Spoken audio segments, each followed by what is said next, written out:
Ketika saya mendapatkan tugas 10 tahun yang lalu ke Kentucky, ada hal yang sering dilakukan oleh Pentagon, yaitu simulasi currency warfare. Dilakukannya di pangkalan Akademi Militer di Kentucky ini. Benarlah, salah satunya adalah taktik perang uang atau currency warfare adalah dengan membuat dolar reset value atau dolar dimainkan nilainya. Oke, kita sekarang membicarakan tentang currency domination sebentar. Currency domination adalah kunci untuk menjadi negara berdaulat. Inilah pelajaran penting bernegara. Salah satunya, sekali lagi, informasi ini juga akan membuat rupiah menjadi kuat. Kembali ke pelajaran sejarah sebentar. Kita semua masih ingat di tahun 97-98 itu ada serangan ekonomik hitman kepada pemerintahan Soeharto. Menyerang rupiah dari 2.700-an ke 15 ribuan dalam waktu 6 bulan. Indonesia rontok ketika itu. Krisis moneter, lalu krisis pemerintahan. Rezim otoritarian Soeharto terjungkal. Inilah hal yang dilakukan di pangkalan Kentucky, tempat simulasi currency warfare dilakukan.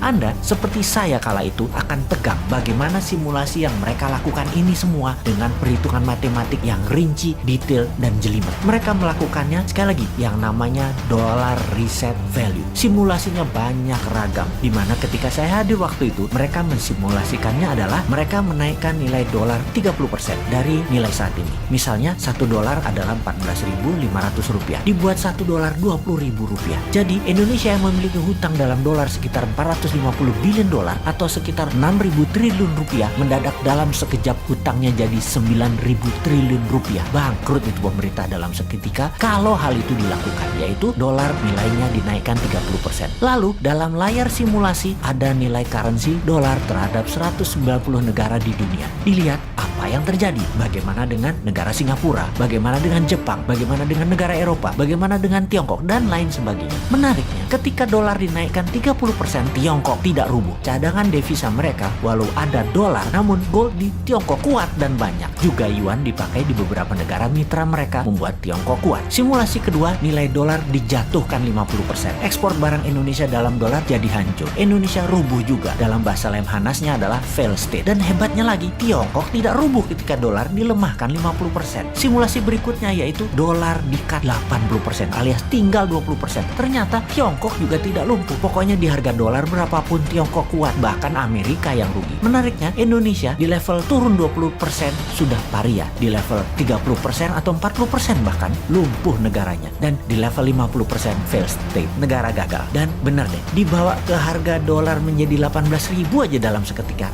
Biar pemerintah Indonesia. Sekedar mengingatkan, yang rubuh pemerintahnya ya, bukan negaranya loh ya. Oke, itu adalah salah satu di antara banyak informasi di Kentucky. Apalagi oleh-oleh dari Kentucky, pangkalan dan akademi militernya keren abis. Tempat latihan fisiknya, latihan baris berbarisnya, latihan jungle survivalnya, pelatih-pelatihnya, world class semua. Dan ketika summer, anak-anak remaja digojlok di summer camp, dibuat kekinian pusat pendidikannya. Suara musik, bernyanyi, api unggun, sharing, kegiatan olahraga, hobi, semua berubah menjadi tempat yang seru bagi anak remaja dengan disiplin militer yang tinggi. Masuk pendaftarannya bahkan ngantri sampai berbulan-bulan. Dibatasi kepesertaan anggota demi hasil maksimum. Sungguh pengalaman di Kentucky tersebut saya akan bawa ke tim camp kita di Millionaire Teen Bootcamp 2021 ini. Lengkap dengan pelatih anggota pasukan khusus yang memang elit dan terbaik yang melatih anak kita. Juga tim paskibraka nasional yang akan membimbing mereka. Ditambah pelajaran bela negara oleh instruktur Lemhanas. Plus yang Millionaire program oleh Bosman.